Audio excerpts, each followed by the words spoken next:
ബഹുമാനപ്പെട്ട ഹബീബ് സയ്യിദുന റസൂലുള്ളാഹി നമുക്ക് പറഞ്ഞു തന്ന വല്ലാത്തൊരു ദിക്റാണ്.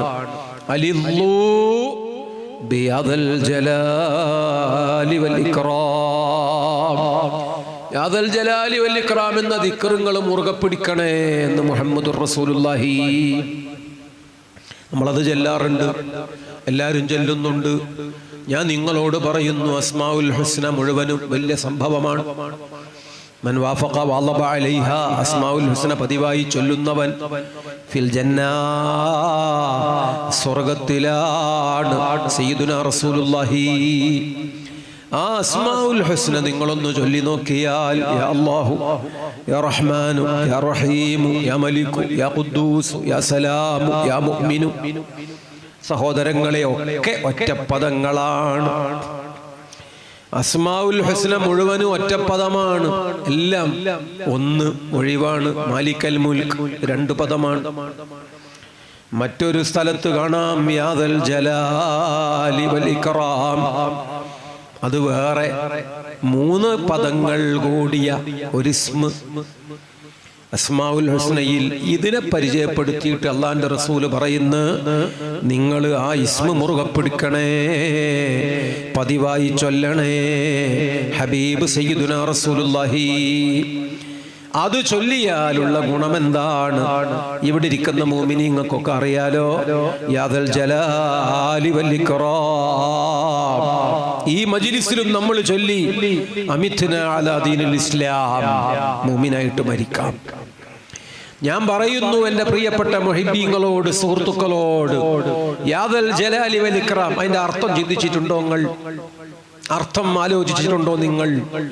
ജലാലുള്ള പടച്ചവനെ, അതല്ലേ യാ ജലീലു യാ അല്ലാഹ് അവിടെ പറഞ്ഞത്. യാ കരീമു യാ അല്ലാഹ് അവിടെ പറഞ്ഞില്ലേ? പിന്നെ ഇക്റാം ഇവിടെ എന്തിനാണ് വേറെ പറഞ്ഞത്? എല്ലാ മുഅ്മിനും ചിന്തിച്ചോളൂ. യാ ജലീലു പറഞ്ഞിട്ടു പിന്നെയും ബാക്കിയാണ്, യാ കരീമു പറഞ്ഞിട്ട് ബാക്കിയാണ്. ആ രണ്ടും കൂടി തുന്നിച്ചേർത്ത് അതിന് നെട്ടും ബോൾട്ടും വെച്ചു പിടിപ്പിച്ചിട്ട് അസ്മാഉൽ ഹുസ്നയുടെ ഒരു കോളം മുഴുവനും അത് അല്ലാഹു ഫില്ല് ചെയ്തു, ഫിറ്റ് ചെയ്തു. യാദൽ ജലാലി വൽ ഇക്റാം അത് രണ്ടും ഒന്നിച്ച് മനസ്സിലാക്കണം, ഒന്നിച്ച് പഠിക്കണം. അത് രണ്ടും കൂടി വേണ്ടതുപോലെ ഒരാൾ പഠിച്ചാൽ ആ മനുഷ്യൻ പിന്നെ തെറ്റിപ്പോകൂല. അല്ലാഹുവിന്റെ ജലാൽ അതിന് ഇക്റാം എതിരല്ല, അല്ലാഹുവിന്റെ ഇക്റാം അതിന് ജലാൽ എതിരല്ല. അല്ലാഹു വളരെ വളരെ മഹാനാണ്. ആ മഹാനായ റബ്ബ് ഇക്റാമു നൽകി റസൂലുള്ളാഹിക്ക്, ഇക്റാമു നൽകി ഔലിയാക്കന്മാർക്ക്, ഇക്റാമു നൽകി സിയം വലിയുള്ളക്ക്. അല്ലാഹു തോറ്റുപോയി എന്ന് ആരും കരുതരുത്. പടച്ചവൻ മെലിഞ്ഞ് മെലിഞ്ഞ് മെലിഞ്ഞ് പോയി എന്ന് ആരും കരുതരുത്. ഇത് രണ്ടും കൂടി മനസ്സിലാക്കണം. ഉദാഹരണം പറയാ, അല്ലാഹുവിന് വീടില്ല, ശരിയാണ്, അത് ജലാലാണ്. ഒപ്പം തന്നെ നമ്മൾ പറയും കഅബ അല്ലാഹുവിന്റെ വീടാണ്, അത് ഇക്റാമാണ്.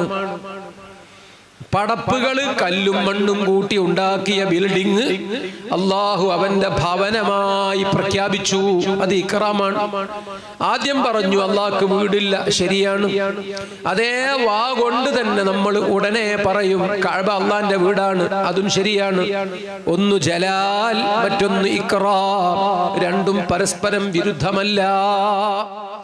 ഇബ്രാഹിം അലൈഹിസ്സലാം അള്ളാന്റെ ഖലീലാണ്, അത് പറയുന്ന നമ്മൾ അപ്പോൾ തന്നെ പറയും അള്ളാഹ്ക്ക് കൂട്ടുകാരനില്ല,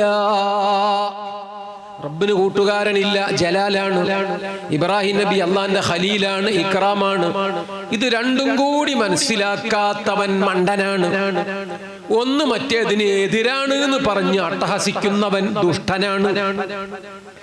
ഇബ്രാഹിം നബി മാത്രമല്ല, സിദ്ദീഖുൽ അക്ബർ റളിയല്ലാഹു അൻഹു അല്ലാഹുവിന്റെ ഖലീലാണ്.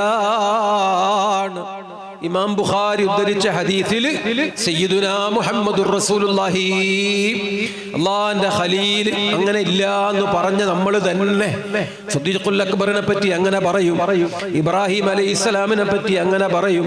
സുബ്ഹാനല്ലാഹ്, റബ്ബിന്റെ ജലാൽ വളരെ വലുത്. ആ ജലാൽ അങ്ങനെ നിൽക്കുമ്പോഴും റബ്ബിന് സ്നേഹമുണ്ട്, പൊന്നാരമുണ്ട്, വാത്സല്യമുണ്ട്, ഇഷ്ടദാസന്മാരോട് വല്ലാത്ത പൊരുത്തവും കനിവുമുണ്ട്. ഇത് രണ്ടും കൂടി പഠിപ്പിക്കാൻ വേണ്ടി ജലീൽ എന്ന സിഫത്തും ഇസ്മും പറഞ്ഞിട്ടും, കരീം എന്ന സിഫത്തും ഇസ്മും പറഞ്ഞിട്ടും അല്ലാഹു ഒരു വലിയ കോളം നിറച്ചും നമുക്ക് പഠിപ്പിക്കുകയാണ്. യാദൽ ജലാലി വൽ ഇക്റാം.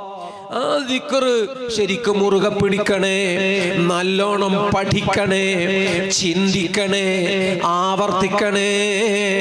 അൽ ഹബീബ് സയ്യിദുനാ റസൂലുള്ളാഹി അല്ലാഹു ഇഷ്ടദാസന്മാർക്ക് വലിയ എന്ന് സ്ഥാനപ്പേര് നൽകി. അല്ലാഹു അവന് ഇഷ്ടമുള്ള ആളുകൾ മണ്ണും കല്ലും കൂട്ടി ഒരുമിച്ച് കൂട്ടിയപ്പോൾ പടച്ച തമ്പുരാൻ അവരുണ്ടാക്കിയ കെട്ടിടങ്ങൾ റബ്ബിന്റെ വീടായി ഏറ്റെടുത്തു പാസാക്കി. സുബ്ഹാനല്ലാഹ്, ഇക്റാമാണ്. ഇത് രണ്ടും മനസ്സിലാക്കണം നമ്മൾ. യുക്തിവാദം നമ്മെ നശിപ്പിക്കുകയാണ്. ആ യുക്തിവാദത്തിലൂടെ പല ആളുകളും അടിതെറ്റി വീഴുകയാണ്. ആ യുക്തിവാദത്തിലേക്ക് ഒരു മനുഷ്യൻ ചെന്നെത്തിപ്പെടുന്നത് മതയുക്തിവാദത്തിൽ പിച്ച വെച്ച് അങ്ങോട്ട് അങ്ങനെ കേറുകയാണ്. ആദ്യം വലിയനെ കളിയാക്കി, വാളിനെ കളിയാക്കി, ആമീനെ കളിയാക്കി, പിന്നെ ലോകത്ത് എല്ലാവരും സാധാരണയാണ് എന്നൊക്കെ അങ്ങ് തോന്നിപ്പോയി. പിന്നെ സംസമിനെ നിഷേധിച്ചു, ഹജറുൽ അസ്വദിനെ നിഷേധിച്ചു. കുറെ ഇംഗ്ലീഷ് പേരുകളും കുറച്ച് ഉദ്ധരണികളും ഒക്കെ വായിലങ്ങനെ നിറഞ്ഞു നിർഗളിച്ചു. പിന്നെ കാല് അപ്പുറത്തേക്കാണ്. വീഴ്ച വളരെ വലിയ ആഘാതമാണ്. ഈമാൻ ഇല്ലാതെ ചത്തുപോകുന്ന പരിപാടിയാണ്. അതിലേക്കൊന്നും ഒരൊറ്റ മുസ്ലിം ഒരു കാലത്തും പോയി കളയരുത്, പെട്ടുപോകരുത് എന്ന് CM വലിയുല്ലാഹി മഹാനവർകൾ പിച്ചവച്ച ഈ വീട്ടിന്റെ വരാന്തയിൽ ഇരുന്ന് പറയുന്നത് അല്ലാഹുവിന്റെ ഔലിയാക്കൾ, ആ മഹത്തുക്കൾ നമുക്ക് കാണിച്ചു തന്ന ഒരു മാർഗം, ആ മാർഗത്തിന്റെ ധന്യത ശരിക്കും ഉൾക്കൊണ്ടുകൊണ്ടു തന്നെയാണ്. മഹാന്മാരായ ആ ഔലിയാക്കളെ വഴിയിൽ അല്ലാഹു നമ്മെ അടിയുറപ്പിച്ചു നിർത്തി തരുമാറാകട്ടെ. അമ്മാ ബിനിഅമതി റബ്ബിക ഫഹദ്ദിസ്. അല്ലാഹു നൽകിയ ആ വാത്സല്യം, അല്ലാഹു നൽകിയ ആ വലിയ ആനുകൂല്യം, പടച്ചവൻ നൽകിയ കൈ നിറയെ തന്ന സമ്മാനങ്ങൾ, ഫഹദ്ദിസ്, അതൊക്കെ പറയാനുള്ളതാണ്. പക്ഷേ മനസ്സിലാകുന്നവരോടെ പറയേണ്ടതുള്ളൂ. തമിഴ് അറിയുന്നവരോട് എനിക്ക് പറയാൻ അറിയില്ല, അപ്പൊ പിന്നെ ഞാൻ അവരെ ബുദ്ധിമുട്ടാക്കരുത്. ചെറിയ കുട്ടികൾക്ക് ഇതൊന്നും തിരിയൂല, അപ്പൊ പിന്നെ ഞാൻ അവരെ പറഞ്ഞു ബുദ്ധിമുട്ടാക്കരുത്. ദീനിൽ ഇന്നലെ മിഞ്ഞാന്ന് വന്ന ആളുകൾ, അവരോട് ഇതൊന്നും പറഞ്ഞാൽ പലപ്പോഴും യേശൂല. അപ്പൊ അത്തരം ആളുകളോട് തൽക്കാലം പറയണ്ട. ജനങ്ങൾക്ക് പറഞ്ഞാൽ മനസ്സിലാകുമോ? അവരത് ഉൾക്കൊള്ളാൻ കപ്പാസിറ്റി ഉള്ള ആളുകളാണോ? കപ്പാസിറ്റി എന്ന് പറഞ്ഞാൽ പൂളക്കച്ചവടം അല്ല, അതൊരു യോഗ്യതയാണ്. അത് തിരിച്ചറിവിന്റെ, വിവേകത്തിന്റെ, തംയീസിന്റെ മറ്റൊരു രൂപമാണ്. അത് ഹൃദയത്തിൽ ഉൾക്കൊള്ളാൻ കഴിയുന്നവർ, ആ ആളുകളോടെ കറാമത്ത് പറയേണ്ടതുള്ളൂ. അത്തരം ആളുകളോട് പറയാനുള്ളത് തന്നെയാണ്. അത് ഉറക്കെ പറയുന്നു, പടച്ചവൻ നമുക്ക് ചെയ്ത വലിയ നിഅമത്ത്.